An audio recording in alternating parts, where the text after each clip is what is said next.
It's an exciting time for the club right now. The men's team are obviously sitting top of the table after a really positive result against Cove Rangers. Tell me, what's the mood like in the squad right now after having that, seeing your name right at the top of the table as well? The mood's great. Everybody's flying high with confidence and we can't wait for the next game. We just want to keep playing and hopefully get a good result on Friday and stay at the top of the league. Excellent. Mark, how are you feeling sort of being part of a squad that really seems to be developing and putting people's doubts to rest after last season? Yeah, kind of similar to what Moff said, it's really exciting to be part of the squad that's full of energy and a real buzz for the next game. Each week we're just looking forward to the next game that we've got coming up. Excellent. We've obviously had some brilliant new signings and that are being demonstrated every week, with Dippo bagging yet another goal. How do you feel sort of playing alongside Dippo? Do you sort of take lessons from him, learning the experience? What's it like playing with a striker like that? It's great. Linking up with Dippo, he's a great character to have around the squad in the changing room. He's really easy to speak to on the pitch, and we're linking up well at the moment, and hopefully that can continue, and it comes from the training pitch, getting that time with each other. And Michael, how do you sort of analyse that being a coach, seeing the sort of strength within the team, the competitiveness that we've spoken about in previous weeks, people fighting for spots every week? That can only help. There's probably two people for every position, so if somebody's not on it, then the manager's got a decision to change the team, but everybody that's starting the game or coming on, they're affecting it. The boys are playing brilliant, creating loads of chances, and we've started scoring plenty of goals, so long may it continue. Excellent. And Kimberley, just on the note of positive results, she's had a good one against Dragba, a team that he came up against in the semi-final last year. How did it feel to sort of get back on track after the first loss? Oh, it felt fantastic. I think the team were still carrying a few scars just from that defeat in the semi-final last year, but the way the team's turned round about, we just had to go out with a positive mindset and a positive attitude and play to our strengths, and that's exactly what we did, and we came away with the victory and 3 points, so it felt fantastic, and just onwards and upwards now. And how are you feeling for your clash against Livy this weekend? How do you make life difficult for them?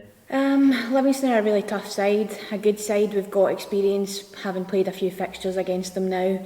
But we can't become too complacent. We do know what their strengths are, we do know what their weaknesses are, but we just need to take each game as a clean slate and go out with the right mindset and attitude again. But feeling really positive, travelling up to Livingston Stadium on Sunday, and hopefully we can come away with another 3 points. Well, Kimberley, come to you first.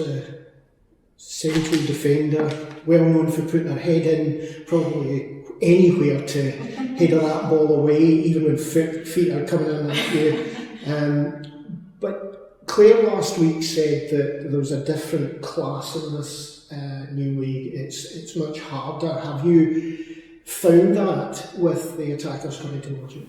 Yeah, absolutely. I think as well, we've only got 8 teams in the league this year. We had a great deal more last season. It's reduced now to 8 teams, and it's more of a performance league, so every team plays at a really high standard, and that's why the league's sort of pretty wide open at the moment. Each team's only played each other 2 games they've played so far, and no teams won 2 games in a row. So it's very tight, 4 points at the top of the table to 1 point at the bottom. So you can imagine very tight margins in between. So every game is going to be key, and taking our chances is really important, and not conceding as well is equally important. So yeah. That tight league can be seen, I should whisper out that you lost 4-1 the first day of the season against Morton, and then they lost 4-0 last week. It's such a tight league. It absolutely is, and I think every team is capable of beating each other on their day, and it's just going to come down to really fine margins and who really pushes that extra 1 or 2% on the day. That's what it's going to come down to. So it's going to be a really tough season. Each game is going to be super competitive. It's going to be a tough journey ahead, but we're well prepared and well geared up, ready to go for it.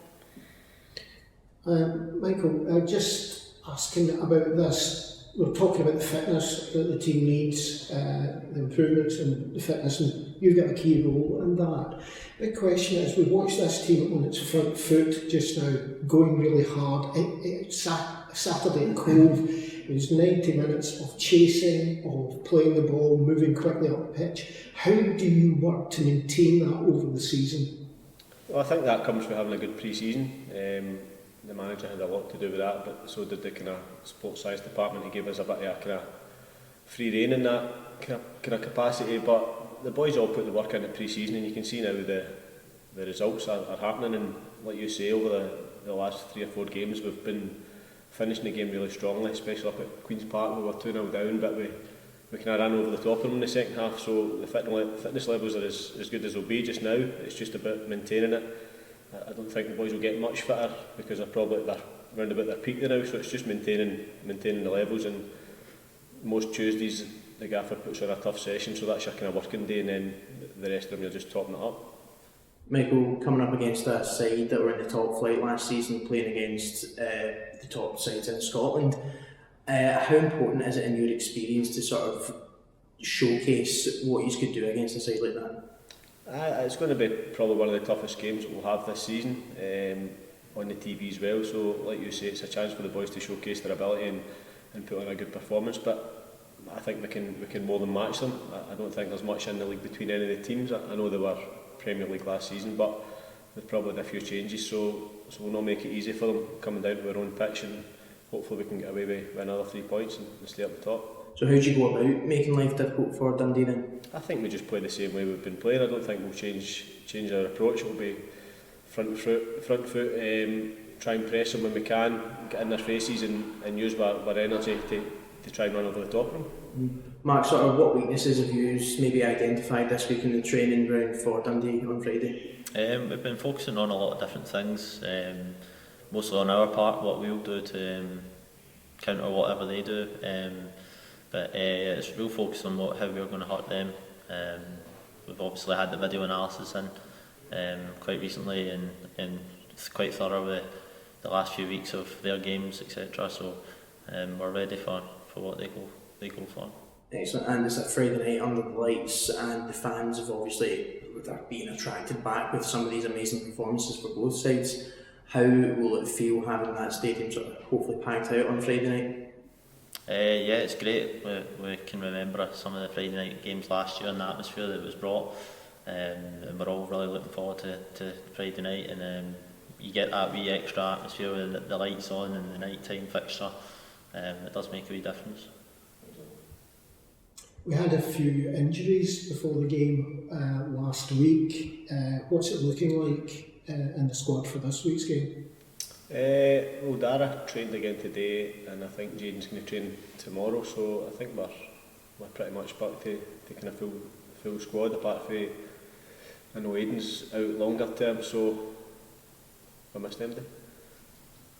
Just the keeper, but obviously he's going to be out for a shot. Aye, so Aiden, so I think Jayden's going to train tomorrow, and Dara was okay today, so we should be back to nearly full squad, yeah.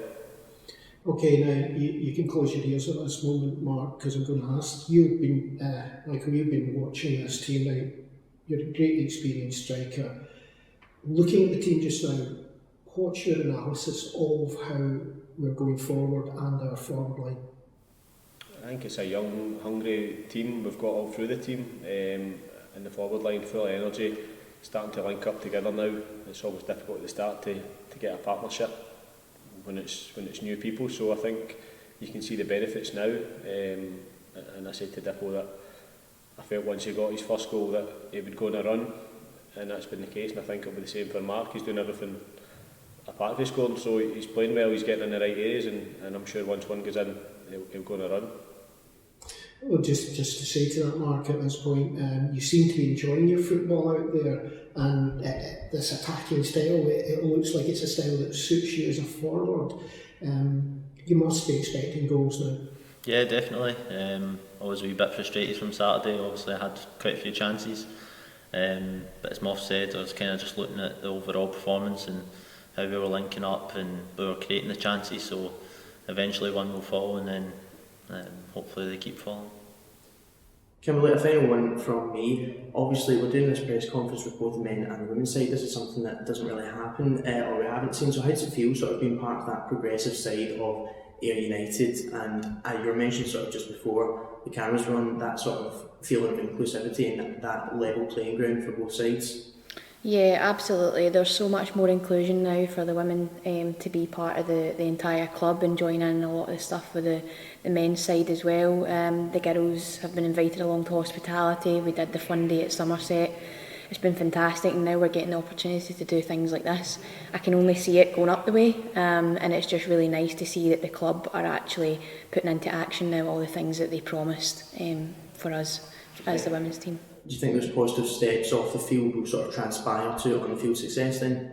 Oh yeah, absolutely. I think we're getting a lot of background support, we're getting a lot of feedback, we're getting a lot of visibility in terms of social media and things like that, and being able to do things like this. I think the morale's really good, the vibe's really good, and it's just spurring the girls on. We're getting far more support, and when you get that better support, it kind of boosts our energy and boosts our spirits as well, and that's evident on the park as well, and in the training ground. Excellent, that's all from me. Good luck on Friday and good luck on Sunday. Thank you. Just one last question. We just had it phoned in tonight from Karen, who was meant to be here today, and she says, Moff, what's it like working with the 18s and being part of that kind of preparation? It's been good. I've been in maybe for 3 or 4 weeks now, taking a Tuesday for training and then Friday night games. So it's good. I think it's important that there's a link between the 18s, the reserves and the first team, because that's the kind of the pathway. So I think one of my roles is mainly a bit of fitness work with them, a bit of coaching as well, but just to be there because I'm going to play a lot of reserve games this season, just to keep fit in case I'm needed. So I think it's important that there's a face there for the 18s into the reserves, into the first team. There was the boy Lyle trained today for the 18s, and it just makes it a bit more comfortable for him coming in and knowing some people about the place. So I've loved my role and I'm excited to keep doing it.